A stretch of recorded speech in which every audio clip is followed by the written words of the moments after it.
Chapter 2. About that time, a certain man of the house of Levi married a daughter of Levi, and the woman became pregnant and gave birth to a son. When she saw how beautiful he was, she kept him concealed for 3 months.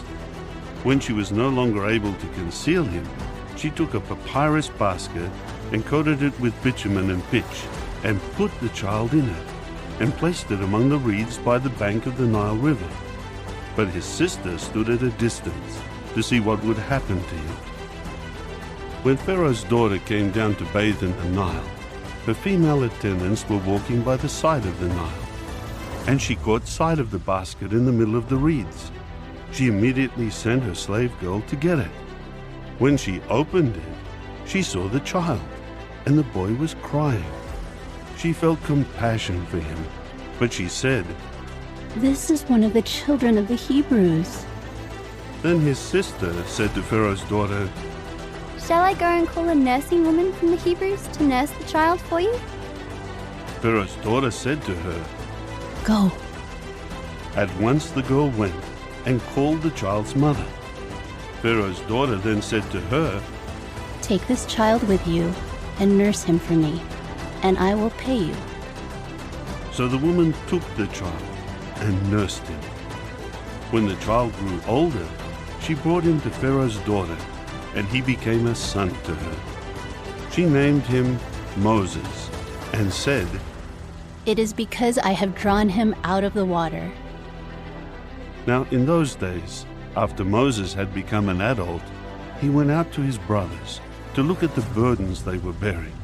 And he caught sight of an Egyptian beating a Hebrew, one of his brothers. So he looked this way and that, and seeing no one, he killed the Egyptian and hid him in the sand. But he went out on the following day, and there were 2 Hebrew men fighting with each other. So he said to the one in the wrong, "Why do you strike your companion?" At this he said, "Who appointed you as a prince and a judge over us? Are you planning to kill me, just as you killed the Egyptian?" Moses now was afraid and said, "Surely the matter has become known." Then Pharaoh heard about it, and he attempted to kill Moses. But Moses ran away from Pharaoh and went to dwell in the land of Midian, and he sat down by a well. Now the priest of Midian had 7 daughters, and these came to draw water and to fill the troughs to water their father's flock. But as usual, the shepherds came and drove them away. At this Moses got up and helped the women and watered their flock.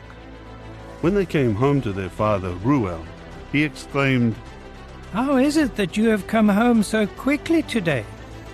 They replied, "A certain Egyptian rescued us from the shepherds, and he even drew water for us and watered the flock."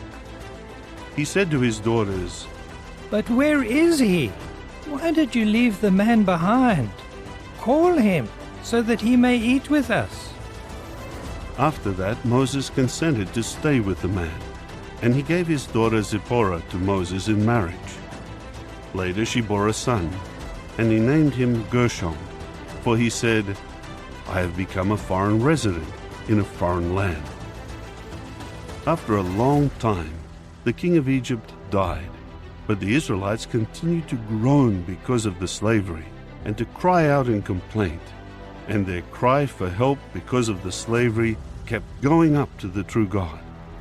In time, God heard their groaning, and God remembered his covenant with Abraham, Isaac, and Jacob. So God looked on the Israelites, and God took notice.